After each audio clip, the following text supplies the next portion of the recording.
इस कार्यक्रम के प्रायोजक हैं छयांग healthcare India private limited.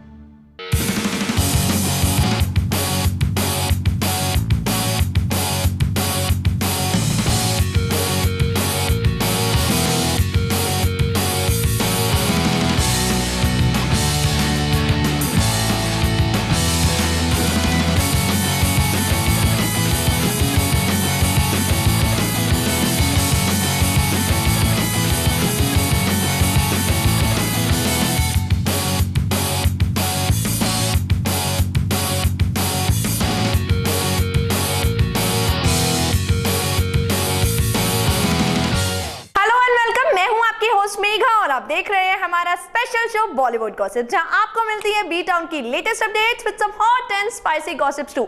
So now let's start our show with film Sarbjit. Aishwarya Rai Bachchan film Sarbjit is going release soon and there is something interesting which people are not aware of. Actually in reality Sarabjit की real life story में सलमान का एक बहुत बड़ा हाथ था और अब जब ये फिल्म बन रही है तो obviously fans expect this bit to be shown in real life. But shocking thing is कि इसमें दबंग खान के नाम का जिक्र तक नहीं है। दरअसल सलमान खान ने खुद ट्वीट करके पाकिस्तान में रह रहे लोगों से कहा था कि सरबजीत को वापस उनके परिवार के पास आने दे। अब ऐसे में जब फिल्म में सलमान का पार्ट नहीं दिखाया जा रहा है तो इसकी बस एक ही वजह है और वो है सलमान एक्स गर्लफ्रेंड ऐश्वर्या राय बच्चन। क्या है पूरी स्टोरी, आइए दिखाते हैं आपको। बॉलीवुड एक्टर सलमान खान लोगों की मदद करने से कभी पीछे नहीं हटते। ये बात किसी से छुपी हुई नहीं है। जी हाँ, वो सलमान ही थे जिन्होंने ट्विटर के जरिए पाकिस्तान की जेल में बंद भारतीय कैदी सरबजीत की बेगुनाह होने की बात को लोगों तक पहुंचाया था।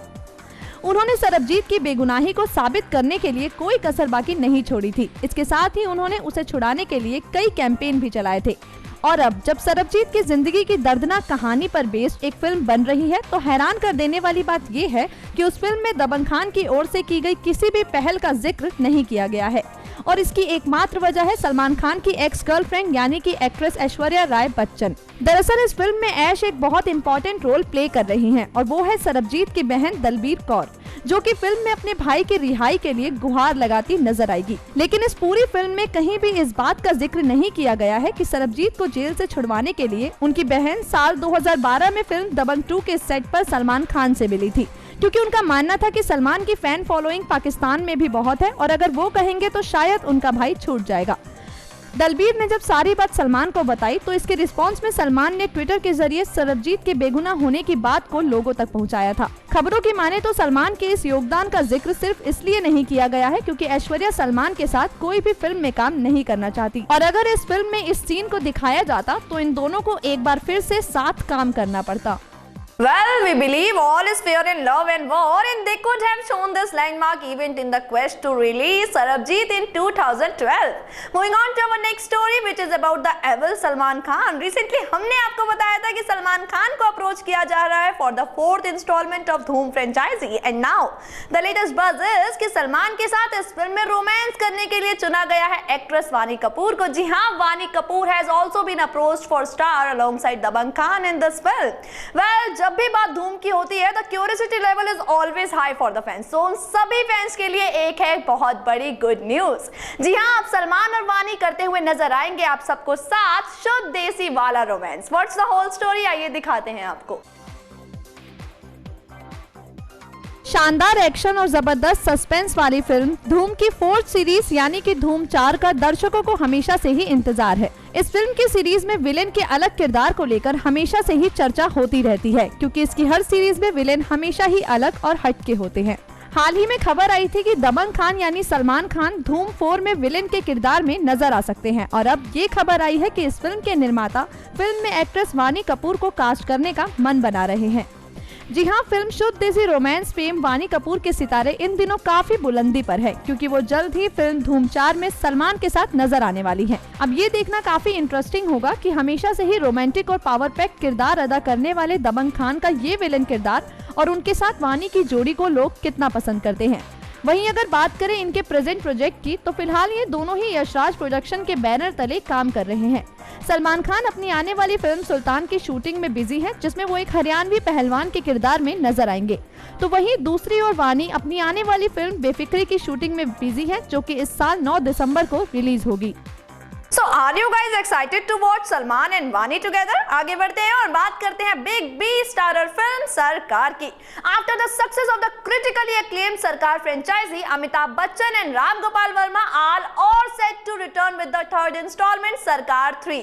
पिछले काफी दिनों से चर्चा चल रही थी कि डायरेक्टर राम गोपाल वर्मा सरकार 3 बनाना चाहते हैं और इस फिल्म को लेकर वो बिग बी से बातचीत भी कर रहे हैं। And lastly on the trailer launching of film Veerappan, Ram Gopal Verma ने इस बात की ऑफिशियल अनाउंसमेंट कर ही दी है कि सरकार 3 को लेकर वो कर रहे हैं बिग बी से बातचीत। Now let's have a look on this story in details. इन दिनों डायरेक्टर राम गोपाल वर्मा अपनी आने वाली फिल्म वीरप्पन को लेकर सुर्खियों में छाए हुए हैं। इसके साथ ही वो एक बार फिर से चर्चाओं में आ गए हैं।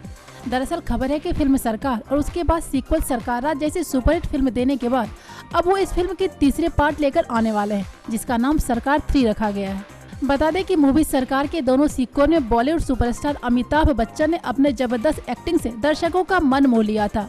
वहीं ये भी बताया जा रहा है कि अमिताभ हाल ही में राम गोपाल वर्मा को उनके जन्मदिन की शुभकामना देने के लिए गए थे, जहां सरकार 3 को लेकर दोनों में बातें हुई। अगर सब कुछ ठीक रहा तो सरकार 3 के सीक्वल में भी अमिताभ अपने किरदार को आगे बढ़ाते हुए नजर आएंगे। जानकारी देते चले कि राम गोपाल अमिताभ के साथ 2005 में फिल्म सरकार और 2008 में इसका सीक्वल सरकार राज बना चुके हैं। इन दोनों फिल्मों में अमिताभ के बेटे यानी अभिषेक बच्चन ने भी अभिनय किया था। ऐसा लगता है कि वो समय जल्द ही आएगा जब अमिताभ और राम गोपाल की जोड़ी एक बार फिर साथ होगी। बहरहाल अब देखना होगा कि सरकार 3 में अमिताभ के अलावा और कौन कौन से स्टार होंगे। इसके साथ ही डायरेक्टर राम गोपाल वर्मा ने यह भी बताया कि सरकार 3 की कहानी वहीं से शुरू होगी जहां से इसके दूसरे पार्ट की कहानी खत्म हुई थी।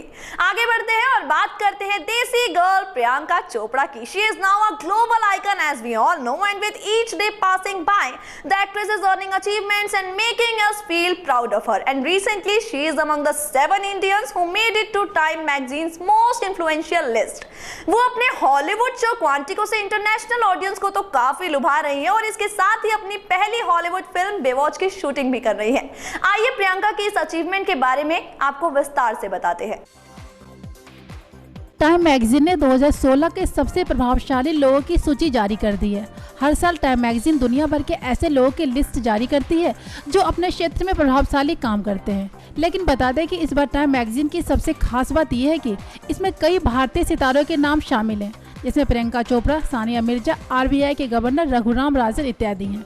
साथ ही बता दें कि मैगजीन ने इस मौके पर 6 कवर पेज डिजाइन किए हैं, जिसमें कुछ विदेशी नामों के साथ साथ भारतीय अभिनेत्री प्रियंका चोपड़ा ने भी कवर पेज पर अपनी जगह बनाई।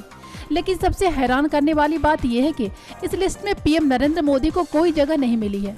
बता दें कि पिछले 2 सालों से मोदी का नाम लगातार टाइम की 100 प्रतिष्ठित हस्तियों में शामिल होता रहा। वहीं प्रियंका ने ट्वीट कर लिखा कि दिन की इससे अच्छी शुरुआत हो ही नहीं सकती। वो खुद को गौरवान्वित महसूस कर रही है। जब बात प्रियंका की हो ही रही है तो बता दें कि उन्हें अमेरिकी टीवी शो क्वांटिको से अंतर्राष्ट्रीय दर्शकों का मनोरंजन कर रही है और साथ ही साथ हॉलीवुड फिल्म बेवॉच की शूटिंग में बिजी है। इसे साफ पता चल रहा है कि प्रियंका के सितारे इन दिनों बुलंदियों पर हैं। पहले बॉलीवुड स्टार और अब international icon, we congratulate the Quantico girl for her success. Do you want to congratulate Priyanka? तो ये थी प्रियंका चोपड़ा की अचीवमेंट्स की लिस्ट में जुड़ी एक और उपलब्धि की खबर और इसके साथ ही अब वक्त तो चला है आप सभी से विदा लेने का। But we will be back tomorrow with some more hot and juicy updates from the world of entertainment. Till then, good bye. इस कार्यक्रम के प्रायोजक है Shreyank health care India private limited.